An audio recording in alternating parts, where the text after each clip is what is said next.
አብርሃም ለዶክተር ርብቃ ቀለበት አደረገላት። ዲና በፍጹም ይሄ ነገር መሆን የለበትም እያለች እያበደች ትገኛለች።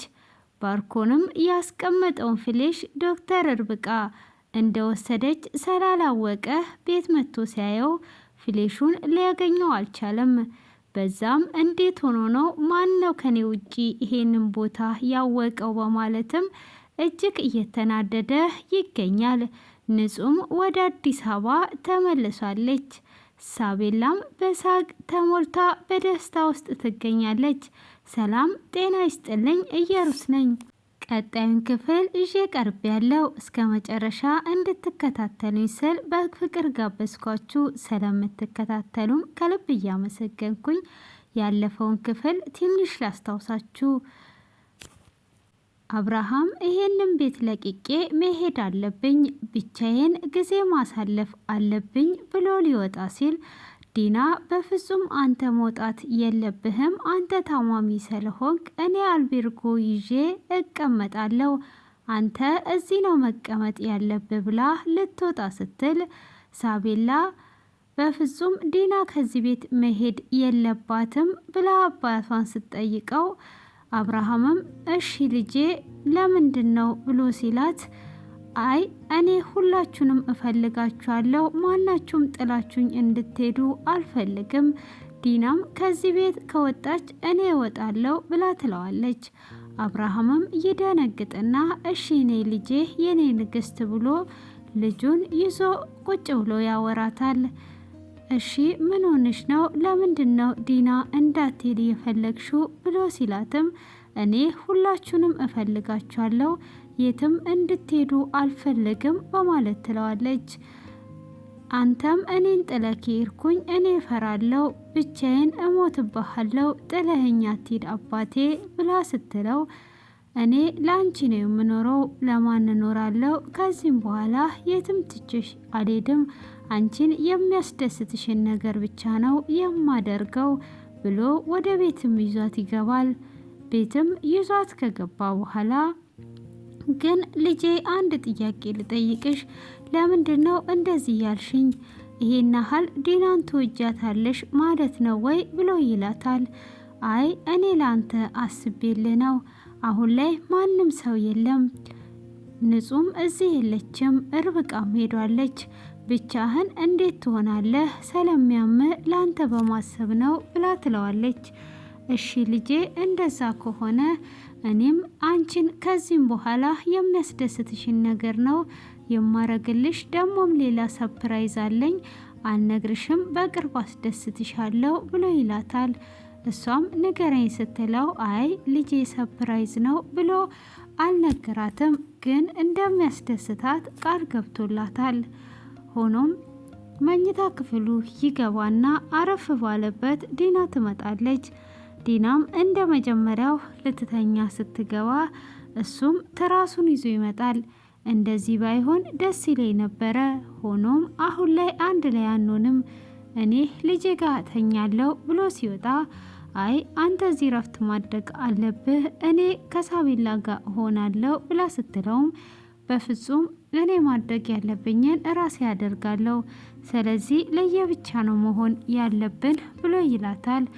እሷም እሺ ካልከኝ ብላ ይሄን ያህል ልብ የተሰማ ያቺ ዶክተር ርብቃ ስለመጣች ነው። ምንም አይነት ነገር እንዲሆን ፈቃደኛ አይደለውም። ታያለህ፣ ይሄ ነገር እንዲፈጠር በፍጹም አልለቅህም፣ ሁሉንም ነገር አበላሻለሁ፣ እኔ በህይወት እያለው ሌላ ሴት አግብተ እኔም ፈተ አትኖራትም እያለች ወደ መኝታዋ ትሄዳለች። እሷም ወደ መኝታዋ ሄዷ እንደተኛች አብርሃምና ርብቃ እንደተጋቡ እጅግ ደስተኛ ሆነው እየሳቁ ቀለበት ሲያደርግላትና እሷም እጅግ እየተናደደችና እያበደች እንዳለች በህልም ታያለች። እሷም ስትባንን ህልም መሆኑ ስታይ ይሄ ነገርማ በእውነት ሊሆን ስለሚችል ኦን እንዳይሆን እኔ ሁሉንም ነገር አፈርሰዋለሁ እያለች ትገኛለች። አብርሃምም ከሳቤላ ጋራ ሲተኛ እያወሩ ነበር። እሷም ከእንቅልፍ ልቧ እንደባነነች ወደ ሳቤላ ክፍል ነበር ሄደችው። እዛም ስትሄድ ልጅና አባት እያወሩ ነበረ። እሱም ስለ ዶክተር ርብቃ እያወራት ነበር። ዶክተር ርብቃ ዶክተር ብቻ ሳትሆን እሷ የልብም ዶክተር ናት። እጅግ መልካምና ንጹህ ሴት ናት። እንደሷ አይነት ንጹህ ሴት ራሱ አይገኝም እያለ ለልጁ በደስታ እየነገራት ነበር። እሷም አባዬ አንተ ስለ ርብቃ ስታወራ እጅግ ደስተኛ ነ፣ እንደዚህ ርብቃን የምትወዳትና የምትደሰትባት ንጹህ ሴት ናት ካልክ ለምን አታገባትም ብላ ትለዋለች። ይሄንንም ዲና እየሰማች ነበር። ዲናም እጅግ ትናደድና ወደ መኝታ ክፍሏ ትመለሳለች። እሷም ወደ መኝታ ክፍል እንደተመለሰች ለባርኮን ትደውላለች። ለባርኮንም ከደወለችለት በኋላ ምን ሆነሻል? ድምፅሽ ልክ አይደለም በማለት ሲል ዛሬ ያየሁት ነገር ጥሩ ነገር አይደለም። አሁን ለትንሽ ነው ዛሬ የተረፍኩት። የእንጀራ ገመዴ ተበጥሶ ነበር። ሳቤላን ባልጠቀምባት ኖሮ ይሄ ጅል ጥሎኝ ሊሄድ ነበር፣ ከቤትም አባሮኝ ነበር በማለትም ትናገረዋለች። ደግሞ ያየሁት ህልም እጅግ መጥፎ ነው። ዶክተር ርብቃና አብርሃም ሲጋቡ አይቻለሁ። ለዛ ነው ካዲያ የምታለቅሹ? ለዚች ለማትረባ ነገር ነው ወይ የምታለቅሹ? ብቻ አብርሃምና ርብቃ ተጋቡ ብለሽ ልታለቅሽ እንዳይሆን፣ በጣም ነው የምታስቂ የምትገርሚ አንቺ ሴጣን ብሎ ይላታል። እሷም እቅዳችንን ሳናሳካ ይኸው እቺ ዶክተር መጥቷ እቅዳችንን እያፈረሰች ነው። ስለዚህ አሁን ይህንን አይቻለው፣ አሁን እንዴት ነው የምናደርገው ብላ ስትለው በቃ እኔ እመጣለሁ፣ መጥቼም ፍሌሹን ካለበት ወስጄ ለዶክተር ርብቃ ቪዲዮን ልኬ ሰፕራይዝ አደርጋታለሁ ብሎ ይላታል። አይ አንተ መምጣት የለብህም አባቴ፣ አንተ ትንሽ እዛ መቆየት አለብህ፣ እንደታመምክ በደንብ ማስመሰል አለብህ ብላ ትለዋለች። እሱም አይ መምጣት አለብኝ፣ ፍሌሹን መጥቼ ቪዲዮን ለዶክተር ርብቃ መላክ አለብኝ ብሎ ይላታል። ለኔ ቦታውን ንገረኝና ይዤ ልምጣ ስትለው አይ ማንም ሰው ቦታውን እንዲያቅ ስለማልፈልግ እኔ ራሴ መጥቼ ወስዳለሁ። ስለዚህ ነገ ጠዋት ነይና ውሰጂኝ፣ ከጎንሽ ልሆን ይላታል። እሷም እሺ በቃ መጥቼ ወስድሃለሁ በማለት ትለዋለች። ሳቤላም እንግዲህ ለምን ዶክተርን አታገቧም ስትለው ታዴ እጅግ ነበር እየደነገጠው። እሱም ልጅ ዝም ብለሽ ተኝ ብሎ እሷን አባብሎ አስተኝቷታል። ንጹም የሟቹ ወንድም መንገድ ላይ አይቷቸው እያባረራቸው ነበር። እሳቱም አብራቸው እየሮጠ በነበረበት ሰዓት አይ መሮጥ እኮ አይገባንም፣ ስለዚህ እኔ ልመለስና እኔ ከእናተ ኋላ ሆኜ ላባረረው፣ እናተ አምልጡ ይላቸዋል። ቁልጭ እና ንጹህ እየሮጡ ሲሄዱ እሱም የሟቹን ወንድም እያባረረ በሄደበት ሰዓት የሟቹ ወንድም ዞር ብሎ ይደበቅና እሳቱም ወዴት ሄደ እያለ እየፈለገው እያለ ድንገት በኋላ በኩል በዱላ ይመተዋል። እሳቱም እጅግ ይወድቃል። እሱም ከወደቀ በኋላ ቁልጭ ንጹም እኔ በእኔ ሰበብ ማንም ሰው እንዲጎዳ ስለማልፈልግ መመለስ አለብን ብላ ትለዋለች። እንዴ አንቺን እኮ ነው ሊገልሽ እያባረረው ያለው እንጂ እሱን አይነካውም፣ በፍጹም አንመለስም ቢላትም ቁልጭ እኔ በእኔ ሰበብ ማንም ሰው ሊጎዳ ስለማልፈልግ ግዴታ እመለሳለሁኝ፣ ትቼው መሄድ የለብኝም ብላ ንጹም ወደ ኋላ ትመለሳለች። እሷም ወደ ኋላ ስትመለስ ቁልጭም በቃ ባንቺ ሰበብ ነው ዘንድሮ የምሞተው እያለ እየተከተላት እየሮጠ ይሄዳል። እሷም እዛ እየሮጠች ስትሄድ እሳቱም ወድቆ ሌላ ሰው እያነሳው ታገኛለች። እሷም ምንንክ ብላ አይዞክ ብላ ስታነሳው አይን ላይን ይገጣጠማሉ። እሱም አሁን ላይ ንጹህ ስላፈቀራት እንዲቀጣት ቢታዘዝም ሊቀጣት አልቻለም። በፍቅር አይኖቹ ሲያያት ቁልጭ ያይና ምንድነው የምታደርገው? እንዳትዩ እንዳትነኪው፣ እኔ ደግፌ ወስደዋለሁ ብሎ እሱም ደግፎ ይወስደዋል። ይሄ ነው ወይ ወንድነት?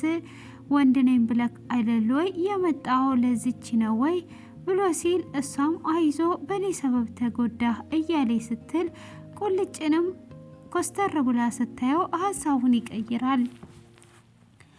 ሆኖም እንግዲህ የሟቹ ወንድም ጥሏቸው ከሄደ በኋላ እሷም ወደ ቤት ትወስደዋለች። ቤትም ወስዶ እንግዲህ እንደተለመደው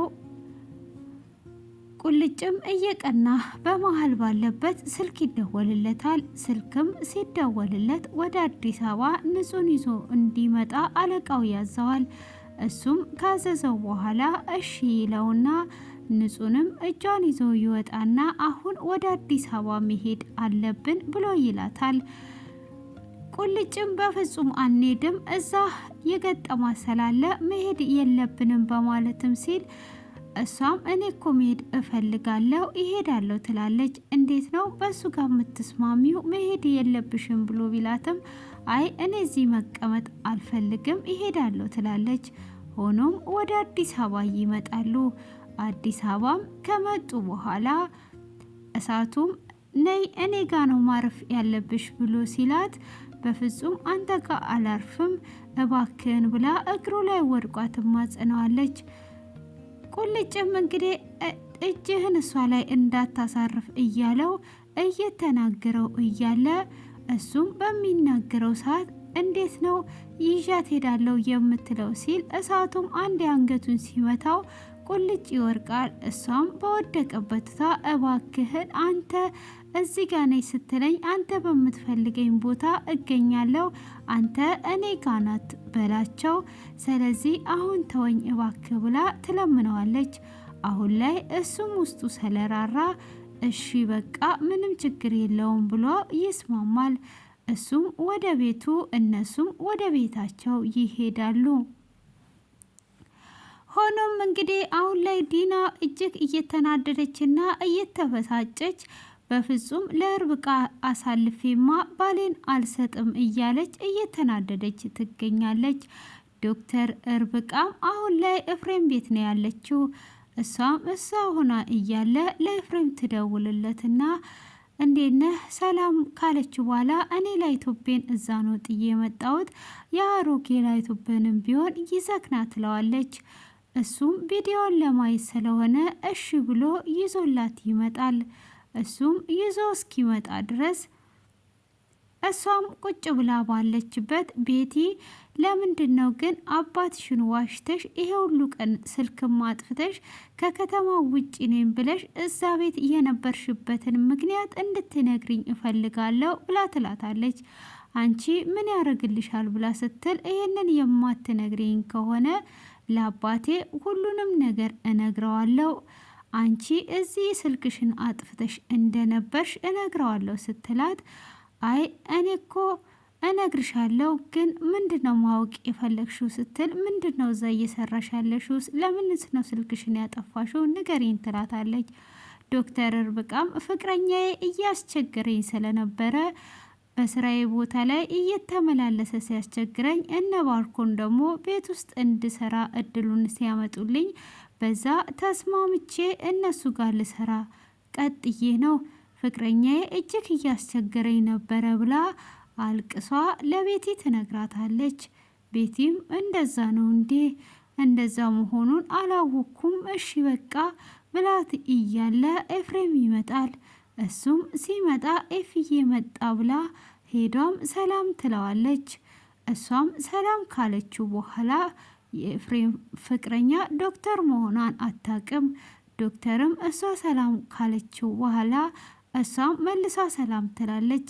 ቤቲም ምግብ ልስራልህ በማለት ቤቲም ምግብ ለመስራት ወደ ኩሽና ትሄዳለች። እሷም እንደሄደች ኤፍዬ ላይቶፑን ይዘመታል አይደሉ ትልና እሷም ላይቶፑን ከፍተው ፍሌሹን ልክ ላይ ያስገቡ ሲሉ ቤቲም ተመልሷ መጥታ ምግቡ ደርሷል ሳሎን ላይ አቅርብ ያለው በማለት ትላለች። እነሱም እጅግ ይደነግጡና እሺ በቃ ብሎ ይላል። ምን ነው ደነገጣችሁ? ምንድን ነው እየሰራችሁ የነበረው? ፍሌሹሽ ምን የያዘ ፍሌሽ ነው በማለት ትጠይቃለች። እሷም እንደዛ ብላ በምትጠይቅበት ሰዓት ምንም የያዘ ነገር የለም ፊልም ልናይ ነበር ብሎ ሲሏት በቃ አሁን ቀርቧል ስትል ወደ ሳሎን እንደሚመጡ ሲናገሩም ሆኖም አሁን ላይ እንግዲህ ዶክተር ርብቃም በቃ እንደዛ ከሆነ እኔ ሻይ ላፍላላችሁ፣ እኔ ሻይ ማፍላት አለብኝ ብላ ወደ ውስጥ ትገባለች። እሷም ወደ ውስጥ በገባችበት ሰዓት ዶክተር ርብቃም ቡናውን ለማፍላት ወደ ውስጥ እንደገባች ምንድነው እሱ ብላ ስትለውም እባክሽን ብሩን አስገቢልኝ እየተጨነኩኝ ነው ያለውት ብሎ ይላታል። ብሩን ላስገባል ከፈለክ የምጠይቅህን ጥያቄ መልስልኝ ትለዋለች። እሱም ምንድነው የምመልስልሽ ብሎ ይላታል። አሁን የምጠይቅ ፍቅረኛ ማናት አልልህም፣ ከማን ነው ብሩን የወሰድከው በማለት ስትለው ብሩን ከዶክተር ርብቃ ነው የወሰድኩትና ያንን ብር ካልሰጠዋት ታኮርፈኛለች፣ ስለዚህ ብሩን ላኪልኝ ይላታል። ብሩን አልክልህም፣ አሁን ብር የለኝም አልልህም፣ ግን አንድ የምጠይቅ ነገር አለህ ብላ ትለዋለች። እሱም ምንድን ነው እሱ ብሎ ሲላት መጀመሪያ ከንፈሬን ትሰመኛለህ፣ ከዛን እኔ አሁኑኑ 200,000 ብሩን አስገባላለሁ ስትለው ይሄ የማይሆንና በሰው ላይ ለማድረግ የማይሆነውን ነገር አታድርጊ ብሎ እጅግ ይናደዳል። እንግዲህ ምርጫው ያንተ ነው ብላ ስትለውም ዶክተር ርብቃ ትመጣለች። ምን ሆናችሁ ነው ስትል አይ በቃ ሊሄድ ነው ብሎ ይላታል። ቡና ፈልቷል እኮ ብላ ስትለውም አይ ቡናው ቢፈላም አሁን ሊሄድ ነው ብሎ ሲላት እንደዛ ከሆነ አሁን የምትሄድ ከሆነ ካዲያ ይሄንን እንካትለውና በዘዴ እንዲደልትና እንዲያጸዳ እንዴት ትሰጠዋለች። እሱም እሺ በማለትም ሲል ቤቲም እንዴ አባዬን ሳታይ ነው እንዴ የምትሄደው? አባዬን አይተ ቀስ ብለህ ትሄዳለህ ስትል ስራ አለኝ አሁን ዝም በይ ብሎ ጥሏት ይሄዳል። እሷም እጅግ እየተናደደችም እንግዲህ ምርጫውን በሱ ላይ ስለተወች ጥሏት ይሄዳል። ሆኖም እንግዲህ ዛሬ ላይ በዚህ አይነት ነገር ተከስቶ ሳለም እንግዲህ ዶክተር ርብቃም ያንን ፍሌሹን መውሰዷን አቶ ባርኮኖ የሰማው ነገር አልነበረም። እቤት ሄዷ ዲና ከሆስፒታል ይዟ ትመጣለች። ከሆስፒታልም ይዞ እንደመጣች ታዴም እንኳን እግዚአብሔር አተረፈ ብሎ ካለው በኋላ እሱም እረፍት ለማድረግ ወደ ውስጥ ውሰደኝ ይለዋል። እሱም እንግዲህ ግብረአበሩ ወደ ውስጥ ከወሰደው በኋላ ቶሎ ብሎ ፍሌሹን ፍለጋ ይጀምራል። ፍሌሹን የሚያስቀመጠው ብፌ ውስጥ ከበት ውስጥ ነበረና ቁምሳጥን ውስጥ ካስቀመጠበት ፍሌሹን ሲያይ ፍሌሹ አልነበረም።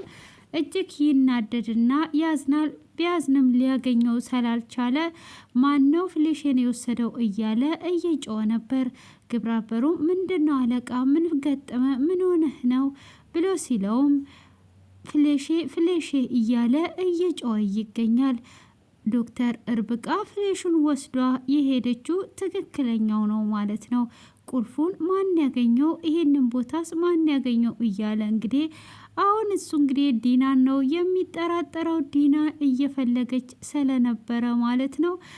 እንግዲህ በዚህ አይነት መሰረት እጅግ እየጮኸ ሰፈሩን እያቀለጠ እያለ ክፍሉ በዚህ ተጠናቋል ማለት ነው። ውድ ቤተሰቦቼ እናንተም አስተያየታችሁን አስቀምጡ። እንግዲህ ዶክተር ርብቃ የሚያስፈራራትን ፍሌሹን ይዞ የራቁት ቪዲዮ ከፍሬም ጋር ያላትን ይዞ ነበረ እያስፈራራት የነበረው። እንግዲህ እሷም ይህንን ፍሌሽ ትክክለኛው ነው ማለት ነው። አሁን ቤቲ እንደምታዩት 200,000 ብሩን ላስገባልህ ከንፈሬን ካልሳምከኝ እያለችው ነው። ኤፍሬምም በፍጹም ይሄንን ነገር አላደርግም፣ እኔ ፍቅረኛ አለችኝ፣ በግድ ያንቺ ልሆን አልችልም ብሎ ሊስማት አልቻለም ማለት ነው። እንግዲህ አሁን ላይ ደግሞ ቁልጭ ያው የቅናቱ እጅግ በጣም ፈታ ዘና እያደረገን ይገኛል። እንግዲህ ንጹም አሁን ላይ ወደዚህ ተመልሷለች። ንጹም እንድትመለስ ያደረገችው ዲና ናት። ይሄንንም ያደረገችበት ምክንያት ከቤት ልትባረር ስትል ሳቤላን ይቅርታ ጠይቋት ነበረ። ሳቤላም ይቅርታ ስትጠይቃት እኔ የምትወጃትን ንጹን ወደ አንቺ አመጣለሁ፣ እኔ ከዚህ ቤት እንዳልወጣ ለአባትሽ ንገሪው ብላት ነበረ። እንግዲህ አሁን ላይ ደግሞ ለባርኮን ደውላ አሁን ላይ የምጫወትባት ዋነኛ ካርታ ፕላኔ ንጹህ ናት። ስለዚህ ንጹህ ወደ አዲስ አበባ መመለስ አለባት ስላለች ነበር የመጣችው። እንግዲህ ቀጣይ ክፍል እጅግ በጉጉት የምንጠብቀው እንግዲህ ባርኮን ምን ይውጠው ይሆን? እንግዲህ በዚህ እያስፈራራ ገዝቷት እንደ ባራ እየተጫወተባት ነበረ። ሆኖም እንግዲህ ዶክተር ርብቃ ፍሌሽኑም ወስዳለች። አብርሃምንም ልታድነው ችላለች። የደም ምርመራም እንዲያደርግ የረዳችው እሷ ናት። እሷ እዛ ቤት ባትመጣ ኖሮ ዲና ያሰበችው ሁሉ ተሳክቶላት ዶክተር ርብቃ ባትመጣላት ኖሮ እንግዲህ አብርሃምንም ገላው እንደምንም ብላ በመድኃኒቱ እያደከመችው እሱ ከሞተ በኋላ ንብረቶቹን እንዳለ ወስዳ ለመኖር ነበረ ሀሳቧ ማለት ነው። እንግዲህ ከባርኮን ጋር አንድ ላይ ይሄንን ነገር እያደረጉ ያሉት እንዳለ ሙሉ ለሙሉ የአብርሃምን ሀብት ከወሰዱ በኋላ ልጁንም ወይን አውጥተው ሊጥሉ ወይም ደግሞ እያማረሯት እያሰቃዩት ሊያኖሯት ገና እየተመካከሩ ነበረ። ግን ዶክተር ርብቃ በመድረሷ ያ ሁሉም ነገር ፈርሶ እዚህ ደርሷል ማለት ነው። እንግዲህ በዚህ አይነት ሁኔታ ላይ ነው የሚገኘው። ዶክተር ርብቃ እንዳላትም የህመም ዶክተር ብቻ ሳይሆን የልብም ሐኪም ናት ብሏል። ና ለነሱ የደረሰችላቸው በአሁን ላይ ዶክተር ርብቃ ናት። እሱ ግን ዶክተር ርብቃን ሲያመጣት እንድታጠፋቸው ነበረ። እነሱን እንድታጠፋ ነው እንጂ ያመጣው እነሱን እንድታተርፍ እንድታለማ አልነበረም። ዶክተር ናት ተብሎ እንግዲህ እየመረዘች አብርሃም እንዲጠፋ እንዲሞት ነበረ ያመጣት። ግን የመጣች ጊዜ የምታስታውሱ ከሆነ ሳቤላ ሳይሽ ልቤ ወዶሻል፣ አንቺ የኛ መድኃኒት ነሽ፣ አንቺ የኛ መዳኛ ነሽ እያለቻት ነበረ። እና እውነትም ዶክተር እንግዲህ እሷ ስለመጣች ነው ዛሬ ላይ ደርሰው ለዚህ ደረጃ እየደረሱት ማለት ነው። እንግዲህ ከዚህም በኋላ ምንም አይነት ነገር አይሆኑም ብዬ አስባለሁ። እንግዲህ ህልሙም እጅግ እያሰቃያት ይገኛል ማለት ነው። እንግዲህ ያሰበችው ነገር እንዴት እንደሆነ እንግዲህ ተጋብተው ምናምን እያየች ነበረና ይሄንን ይመስላል ማለት ነው። ውድ ቤተሰቦቼ እንግዲህ እናንተ ደግሞ ያላችሁን አስተያየት ታስቀምጣላችሁ። እጅግ አስተማሪ ድራማ ነው። እንግዲህ የገዛ ፍቅረኛዋን ባሏን ፍቅረኛዋን የልጇን አባት ነው እንግዲህ ወንድሜ ነው ብላ የእናቴ ልጅ ነው ብላ አብርሃምን እየሸወደችው ያለችው ማለት ነው። ይህንን ይመስላል። አብርሃምም እንግዲህ ልጁም የኔ አይደለም፣ መቼ አብረን አደርን፣ መቼ ጊዜ አሳለፍን፣ እኔ 1 አመት ከምናምን ሁሉ እንዲሁ ተኝቼ አልነበረ ወይ እያለ ይገኛል ማለት ነው። እንግዲህ ውድ ቤተሰቦቼ እሷ ደግሞ ያው ያንተ ነው ልጅ ልሰጥ ነው፣ እንዴት ልጅ የምሰጥህን እኔ ጀርባዬን ትሰጠኛለ እያለችው ነው። እንግዲህ እዛ ጋር ደግሞ ልጁ ቀጥታ የባርኮን ነው ማለት ነው። ወደፊት የደም ምርመራ ሲደረግ ይቆጨሃል እያለችው ቢገኝም ምንም አይነት መቆጨት ምናምን የለውም ማለት ነው። እንግዲህ የደም ምርመራ ሲደረግ የሚሆነው የአብርሃም ልጅ ነው ማለት ነው። እንግዲህ በዚህ አይነት ሁኔታ ነው ያለው እላችኋለሁ ውድ ቤተሰቦቼ። እና ሁልጊዜም ደግሞ እያበረታታችሁኝ ሰብስክራይብም እያረጋችሁ በርቺ እያላችሁኝ ከጎኔ ስለሆናችሁ እጅግ ከልብ ነው ሁልጊዜ የማመሰግናችሁ ማለት ነው። አሁንም አበረታታችሁ ከኔ አይለየኝ። እንደዚህም እስከ መጨረሻ በትዕግስት ስለምትከታተሉኝ ከልብ አመሰግናለሁ። አስተያየት ካላችሁ ደግሞ ኮሜንት ላይ አስተያየታችሁን አቅርቡልኝ ማለት ነው። ያው ወደፊት ደግሞ የራሴን ነገሮች ይዤ ለመምጣት በጣም ዝግጁ ነኝ ማለት ነው። እንግዲህ በስግደት ስንኖር ደግሞ አስተማሪ የሆኑትን ነገር አብረን እንማማራለን፣ አብረን እናድጋለን፣ አብረን ሁሉንም ነገር እናረጋለን። አስተማሪ የምንላቸው ሁሉ እንማርበታለን ማለት ነው። እንግዲህ እኔን ደግሞ የማታውቁኝ እችን እመስላለሁኝ፣ በዛው እንተዋወቃለን ማለት ነው። እና ደግሞ ወደፊት በሰፊው በቪዲዮ የምታየኝ ይሆናል። ከልብ አመሰግናለሁ በትዕግስት ስለተከታተላችሁኝ። መልካም ቆይታ፣ መልካም ምሽት።